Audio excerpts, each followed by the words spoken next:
আলুকে সিদ্ধ করার আগে ছুরি দিয়ে মাঝখান দিয়ে দাগ দিয়ে সিদ্ধ করার পর খুব সহজে ছিলে যাইতেছে। তো গাইজ আমি এখন এটা ট্রাই করে দেখবো যে আসলে কি এই পদ্ধতিতে আলুকে এত সহজে ছিলা সম্ভব কিনা।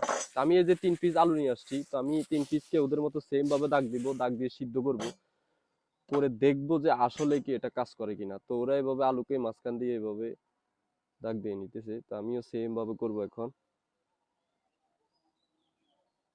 ঠিক আছে, এই যে দেখো ওরা যেভাবে নিচে আমি সেম ভাবে করলাম, এটাকেও সেম ভাবে করে নিব।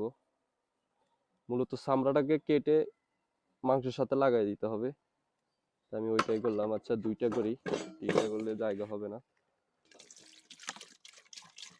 পানি দিয়ে দিলাম, তো সিদ্ধ বসাই দিব,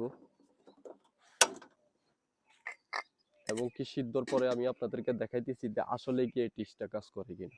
তো গাইস আমাদের আলুগুলো একবারে সিদ্ধ হয়ে গেছে, তো আমরা এগুলো না ভাই নিব। তো এখন দেখার পালা যে আসলে কি এবারে ওরা যেমন দেখাইছে টান দেওয়ার সাথে সাথে আলুটা ছিঁড়ে যায় কিনা। হ্যাঁ, তো এগুলো একটু ঠান্ডা হয়ে নিক। আমাদের আলুগুলো ঠান্ডা হয়ে গেছে, তো এখন দেখার পালা যে আসলে কি ওরা যেমন দেখাইছে ওই কি ছিল কিনা। তো রেডি, 1 2 3, বিসমিল্লাহির রহমানির রহিম। ও গাইস দেখো, অসাধারণ। আসলে ওরা যেমন দেখাইছে দেখো খুব সহজে ছিলে যাচ্ছে। তো ওইটা দেখি এটা হয় কিনা। এরকম এভাবে টান দেওয়া লাগে। তো গাইস দেখো অনায়াসে কিন্তু টান দেওয়ার সাথে সাথে আলুগুলো ছিলে গেছে। তো ওরা যেমন দেখাইছে 100% কাজ।